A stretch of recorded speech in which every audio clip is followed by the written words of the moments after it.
Hey friends, I am in where am I? I'm in Elkwater, Alberta, at the Elkwater Lake Lodge, and been here for going on 10 days now. And part of the reason was we had a little setback.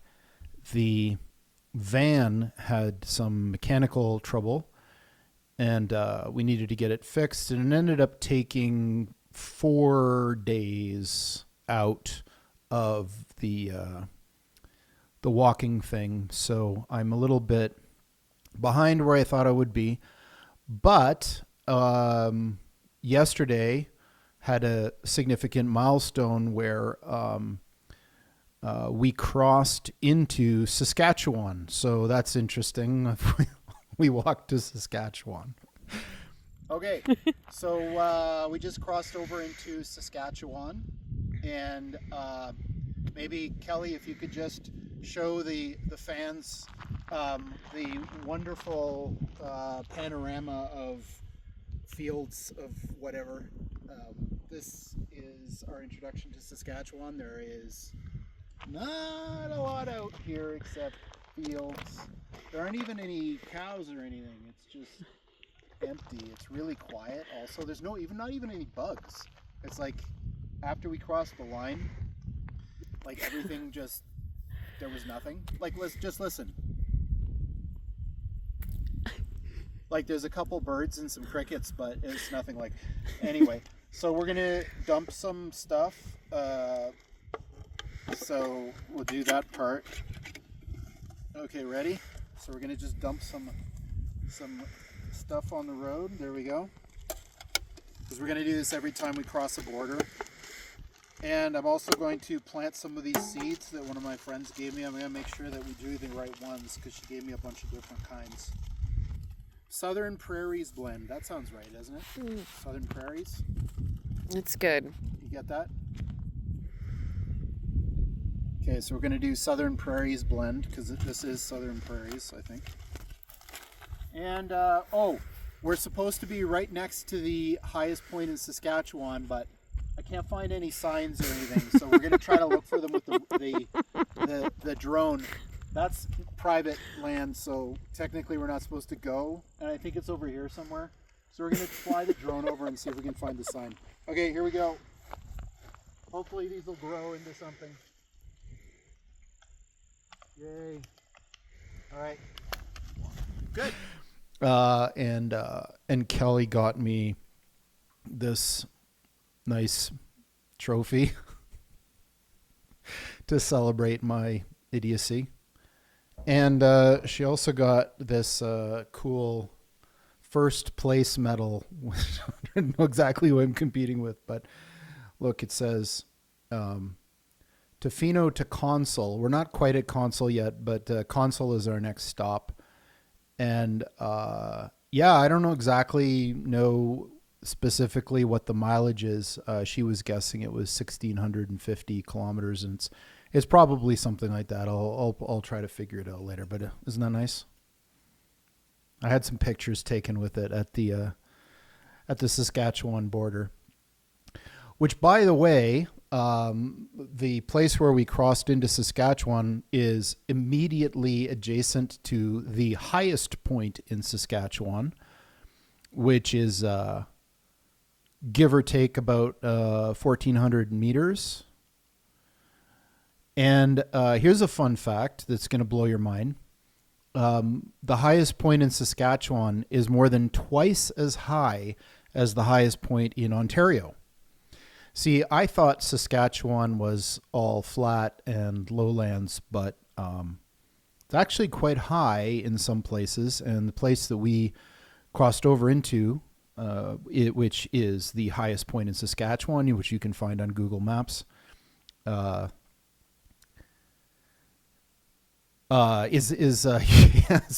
pretty damn high. Although I have to say that the experience so far in my 2 kilometers into Saskatchewan is a whole lot of empty. There's nothing in any direction, as you'll see from the video that I'm going to show you later on.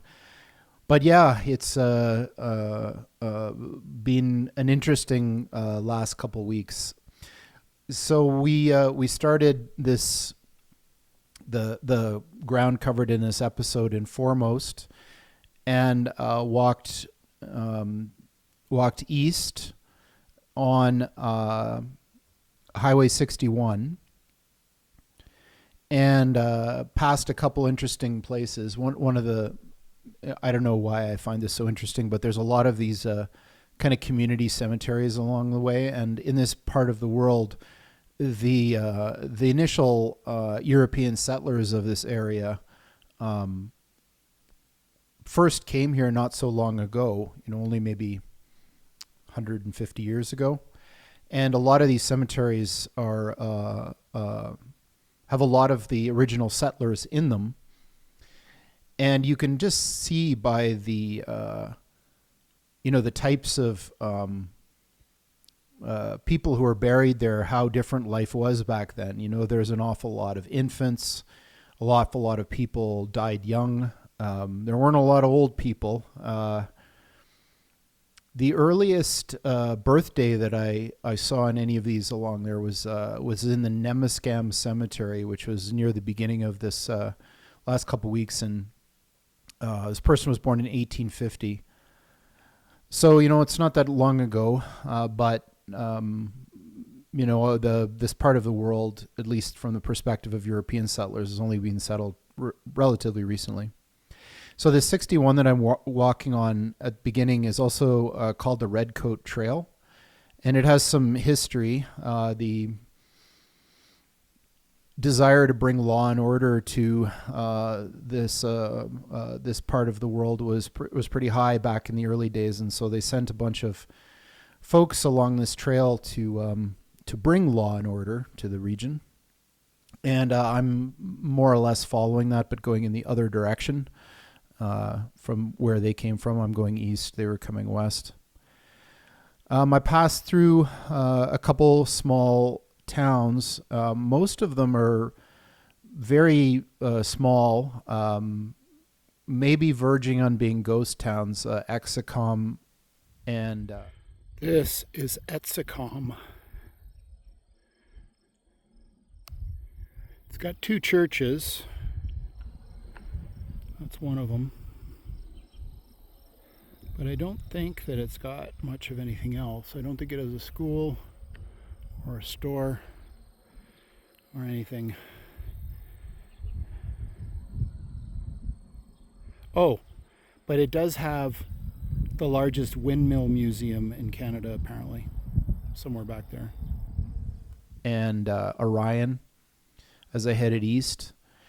And then crossed over into kind of a Badlands-ish area, leading up to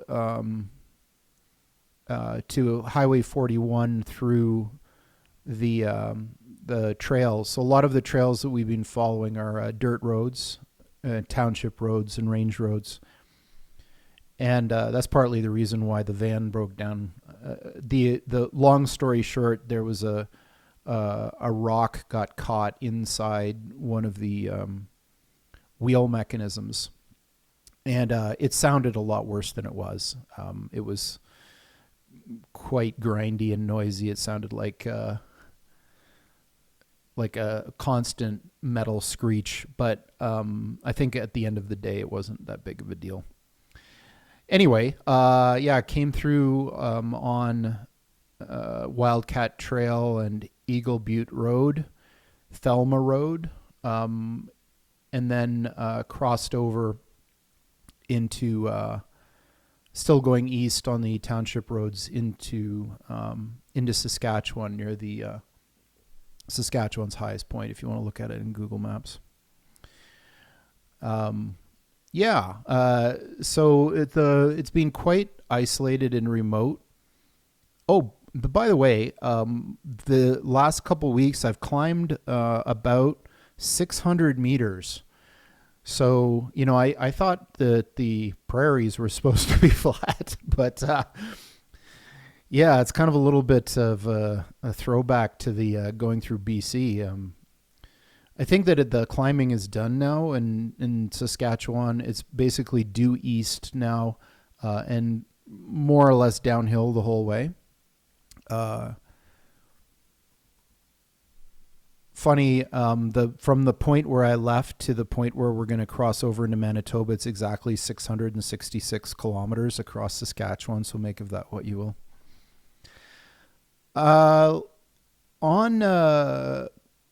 So let's see, on some other notes I just mentioned, there's so many flies here. There's one on my screen right now. I want to squash it, but that would mean I was punching my screen. But there's an awful lot of house flies in this area, and I don't know where they're coming from, but just like every time you kill one, there's two more. I think it would drive me nuts if I was living out here.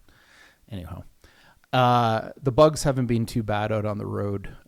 There's a few mosquitoes, but nothing too bad. And I've been wearing bug spray, so it's been fine. On the just my own side projects stuff, I've been resurrecting trying to get the game this game thing that I wrote up for the X Prize quantum competition. I'm trying to make a website where anybody can play the game, and it's partly because going through that process teaches you an awful lot about a bunch of things that I don't really understand very well about how the internet works. So things like how do you make a Python package that anybody can install? How do you set up an API, a backend API, so that you can provision something to, a front end? How do you set up a database? How do you make it all secure? How do you create a front end? Where do you host all of these things? Like all of this stuff. No one of these things is difficult in and of itself, but when you add them all up, it becomes a considerable job, even to do something relatively simple. So I've been taking a series of cuts at this, and the way that I tend to work is iteratively. So I'll try to do something that I think is the right way to do it. And then when that doesn't work, I'll back off and try something else that's usually simpler. And if that doesn't work, then I'll try something else, and so on until I get it to work. So this, I'm pretty sure that I've got the kind of conceptual framework and architecture right for doing this. And now I'm just going through the paces of actually doing the implementation. So if I can make all of the dots connect, you, dear reader, will be able to play this marvelously not fun game, where the joy of it is you actually get to play a game that a quantum computer was involved in training one of the agents. And if I'm right about some of these things, you will never be able to beat it, which is weird. So we'll see. So that's that. Health-wise, I feel good. It was a little hard. Those climb days were a little hard on my lower back, but it was minor, and I feel better already. I'm recovering pretty well. And so now the next phase, we're headed towards Highway 13, which cuts all the way east across Saskatchewan. And God willing, if we can keep going, just following Highway 13 the whole way across Saskatchewan brings us to Manitoba at some point in the misty future, the misty unknown future. Okay, good. So actually, as I'm recording this, I haven't decided what song to put on the back end. I have to admit, I was tempted to use a Cypress Hill song because the region we're in is called Cypress Hills. So I might, but it doesn't really fit the mood of the area. So I might instead choose something that might be a little bit more mood appropriate. But we'll see. Okay, signing off. See y'all next time. So Kelly has decided to explore this decrepit old house in the middle of nowhere. As you can see, we are literally in the middle of nowhere. And it's probably filled with snakes. Okay, don't hurt yourself. And there's a car coming. Okay. So it's probably a Texas Chainsaw Massacre or something.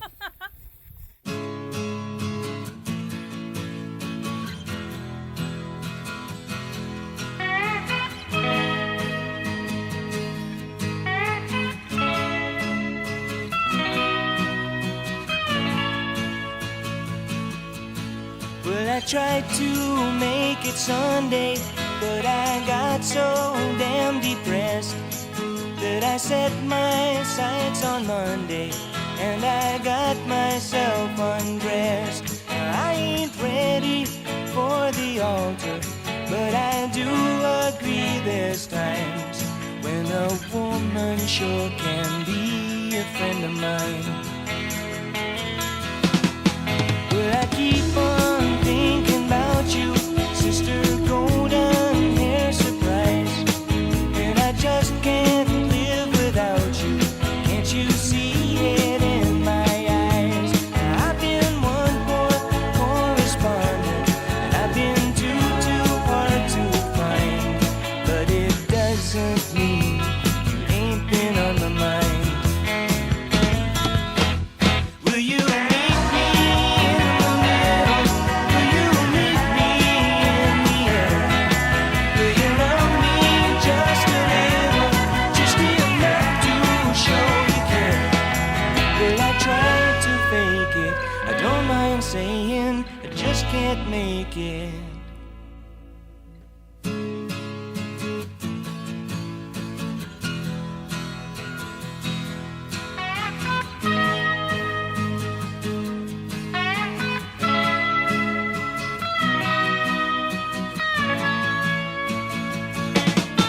Well, I keep on thinking about you, sister golden hair surprise, and I just can't live without you. Can't you see it in my eyes? Now I've been one poor correspondent, and I've been too hard to find, but it doesn't mean you ain't been on my mind. Will you meet me in the middle? Will you meet me in the air? Will you love me just a little, just enough to show you care? Well, I tried to fake it, I don't mind saying I just can't make it.